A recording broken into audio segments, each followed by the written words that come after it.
নমস্কাৰ ছাত্ৰ ছাত্ৰীসকল, আজি আমি আলোচনা কৰিবলৈ লৈছোঁ সপ্তম শ্ৰেণীৰ পাঠ ছাৰ মিত্ৰ। এই পাঠটো আমি যোৱা ক্লাছতে কিছু পৰিমাণে আলোচনা কৰিছিলোঁ। ছাৰ মিত্ৰ নামৰ এই পাঠটিত আমি চাৰিজন বন্ধুৰ বিষয়ে আলোচনা কৰিছিলোঁ। এটা সৰু কাহিনী পঞ্চতন্ত্ৰৰ, আৰু পঞ্চতন্ত্ৰনো কি এই বিষয়ে আমি যোৱা ক্লাছত আলোচনা কৰিছিলোঁ। আজি আমি কাহিনীটোৰ পিছৰ অংশলৈ যাবলৈ ওলাইছোঁ, আৰু পিছৰ অংশলৈ যোৱাৰ আগতেই কাহিনীটোৰ আৰম্ভণিখিনিনো কেনেকৈ হৈছিল আমি এবাৰ আকৌ আলোচনা কৰি লৈছোঁ।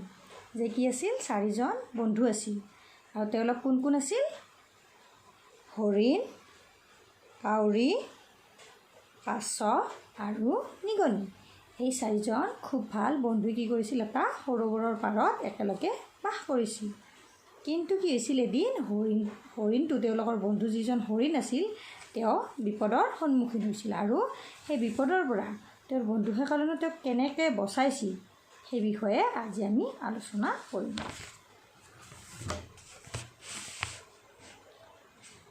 যে আমি ক'লৈকে গৈছিলোঁ, যেতিয়া বন্ধু কাউৰীজনে উৰি উৰি আহি বাকীকেইজন বন্ধুৰ আগত তেওঁলোকৰ হৰিণ বন্ধুজনৰ বিষয়ে আলোচনা কৰিছিল, যে আমাৰ বন্ধু হৰিণ এনেকৈ চিকাৰীৰ ফান্দত পৰিছে, এতিয়া তেওঁক আমি কেনেদৰে উদ্ধাৰ কৰিব পাৰিম, এই বিষয়ে তেওঁলোক আটাই মিলি আলোচনা কৰিছিল। তাৰপিছত কি হ'ল, कौवे ने हिरन की जाल में फंसे होने की सारी कहानी अपने मित्रों को कह सुनाई। যে কাউৰীয়ে কি কৰিলে, হৰিণ যে জালত পৰিল সেই বিষয়ে আটাইকেইজন বন্ধুৰ লগতে আলোচনা কৰিলে। इस पर कछुए ने झटपट एक उपाय सोच निकाला। আৰু এই বিষয়টোৰ ওপৰত কাছুৱে পটককৈ এটা কি দিলে, পৰামৰ্শ দিলে, তেওঁৰ এটা উপায় উলিয়ালে, পটককৈ এটা উপায় উলিয়ালে। उसने कहा, তেওঁ ক'লে, চিন্তা কি कोई बात नहीं है, যে চিন্তা কৰাৰ কোনো কাৰণেই নাই।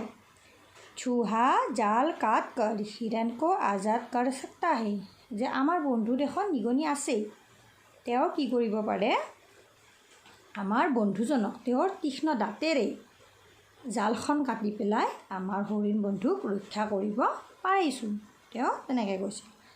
হা হা কিয় নেহি, চুহেনে কাহা, যে হয় হয় কিয়নো নহয়। লগে লগে নিগনিয়ে মাত দিছিল, যে হয় হয় মই পাৰোঁতো, মোৰ দাঁতখিনি যিহেতু চোকা, মই কৰিব পাৰোঁ, কিয় নকৰিম। লেকিন মই উসকে পাছ যাওঁগা কেছে, ইয়াতে এটা সমস্যা হ'ল, মইনো তেওঁৰ ওচৰলৈ যাম কেনেকৈ, কাৰণ তেওঁতো বহুত দূৰত আছে, মই এতিয়া কেনেকৈ যাম তেওঁৰ ওচৰলৈ।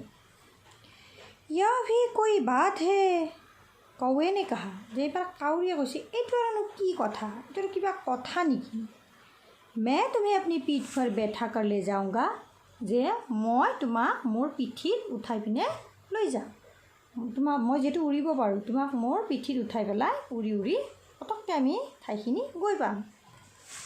তো আও চলে, তেনেহ'লে ব'লা, চুহেনে কাহা, যে নিগনিটোৱে এইবাৰ কৈছে, তেনেহ'লে ঠিক আছে ব'লা, আমি যাওঁ ব'লা। और उछक्कर कौवे के पीठ पर बैठ गए, আৰু জঁপিয়াই পেলাই কাউৰীৰ পিঠিত উঠিলে। মানে এতিয়া কাউৰী আৰু নিগনিয়ে হৰিণক উদ্ধাৰ কৰিবলৈ যাব। চুহে কো লেকৰ কৌৱা উৰা, নিগনিটোক লৈ পেলাই কাউৰীয়ে এইবাৰ উৰি গ'ল। और थोड़ी ही देर में हिरन के पास जा पहुँचा, আৰু অলপ দেৰি পাছতেই তেওঁলোকে গৈ হৰিণৰ ওচৰত উপস্থিত হ'ল। हिरन के पास पहुँचते ही चूहा फौरन कौवे के पीठ से उतरा, যে হৰিণৰ ওচৰ পোৱাৰ লগে লগে নিগনিয়ে ফৌৰন মানে তৎক্ষণাত কাউৰীৰ পিঠিৰ পৰা নামিলে। और अपने पैने दाँतों से জাল কাটনে লগা, আৰু নিজৰ তীক্ষ্ণ দাঁতেৰে জালখন কাটিবলৈ লাগি গ'ল। उसने जरा ही देर में हिरन को आज़ाद कर दिया, কিছু ক্ষণ পিছতে তেওঁ কি কৰিলে, হৰিণক আজাদ কৰি দিয়ে, স্বাধীন কৰি দিলে, মানে জালখনৰ পৰা তেওঁ মুক্ত কৰি দিলে। हिरन उठ खड़ा हुआ, হৰিণাটোৱে উঠি থিয় হ'ল। उसी समय धीरे धीरे रेंगता हुआ उनका छोटा साथी कछुआ भी आ पहुँचा। এইফালে কি হ'ল, যিজন তেওঁলোকৰ চতুৰ্থজন মানে বন্ধু আছিল, কাছু কি কৰিলে লাহে লাহে, কাছুৰ খোজটো আমি জানোৱেই খুব লাহে লাহে খোজ কাঢ়ে, লাহে লাহে লাহে লাহে আহি পেলাই তেওঁ সেইখিনি ঠাই পালে। কাৰণ কাছু যিহেতু তেওঁলোকৰ বন্ধু, কাছুৱেও কি কৰিছে থাকিব পৰা নাই, মোৰ বন্ধুত কি হ'ল, কিবা বিপদৰ পৰা মুক্ত হ'ব পাৰিলেনে, এনেকুৱা কিছুমান চিন্তা তেওঁৰ মনত আহি থাকিল। আৰু যাৰ ফলত তেওঁ লাহে লাহে হৰিণক বিচাৰি সেইখিনি ঠাই আহি ওলালেহি। सब हिरण के बस निकलने की चर्चा करने लगी, যে আটাইয়ে হৰিণে যে বাচি ওলাই আহিল সেই বিষয়ে আলোচনা কৰিবলৈ ধৰিলে। अचानक किसी के आने का खटका सुनकर सारो चुप हो गए। হঠাতে তেওঁলোকে কি দেখিলে, কোনোবা এজন আহি থকা খোজৰ শব্দ শুনিলে। এজন মানুহ বা জন্তু কিবা এটা যেন তেওঁলোকৰ ওচৰলৈ আহি আছে, এনেকৈ তেওঁলোকে এটা শব্দ শুনিলে কোনোবা এজন আহা, আৰু লগে লগে কি হ'ল, চুনকাৰ চাৰো চুপ হৈ গে, চাৰিওজনে মনে মনে থাকিল, চুপ হৈ গ'ল যে কোন আহিছে। তেওঁলোকে এনেকৈ কাণখন পাতি শুনিছে কোননো আহিল।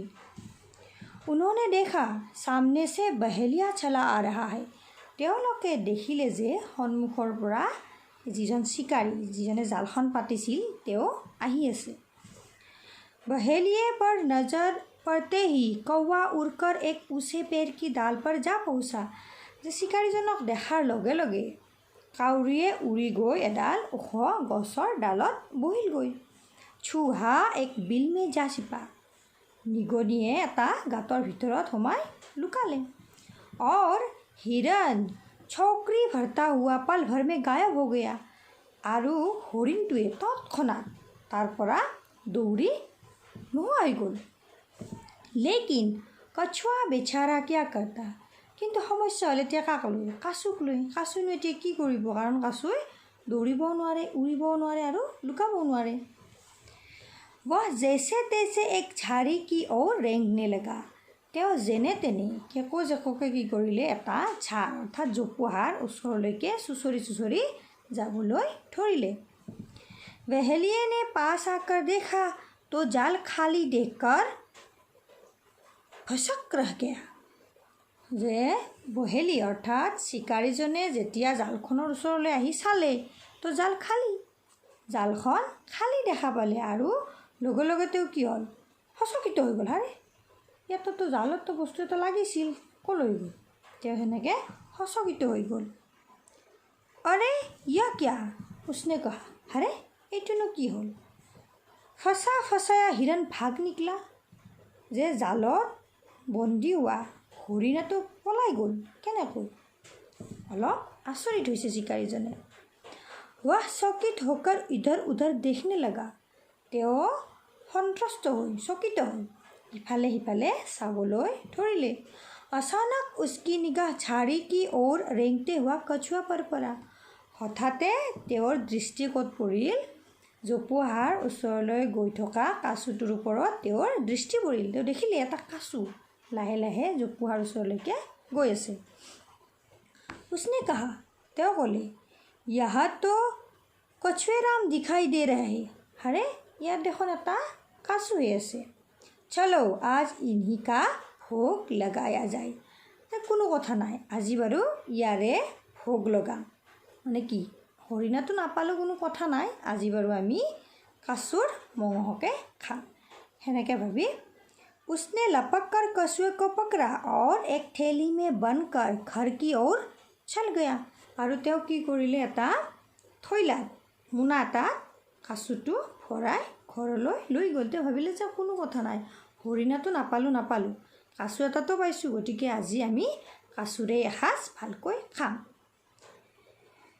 তে কি হ'ল এতিয়া কাহিনীটোত, যে আমাৰ হৰিণ বাৰু কিবাকৈ বাচি ওলাল, কিন্তু এটা নতুন বিপদ আহিল কাছুৰ, অৰ্থাৎ হৰিণটোক বচাবলৈকে গৈ কাছুৱে এইবাৰ চিকাৰীজনৰ হাতত বন্দী হ'বলগীয়া হ'ল, হয়নে? এতিয়া আমি চাম ইয়াৰ পিছৰ ক্লাছত যে কাছুটোনো চিকাৰীজনৰ হাতৰ পৰা ৰক্ষা পাব পাৰিলেনে, তেওঁৰ বন্ধুসকলে তেওঁক ৰক্ষা কৰিলেনে, এই বিষয়ে যদি জানিব লাগে আমি ইয়াৰ পিছৰ ক্লাছটোলৈকে অপেক্ষা কৰিম। আজিলৈ ইমানেই, ধন্যবাদ।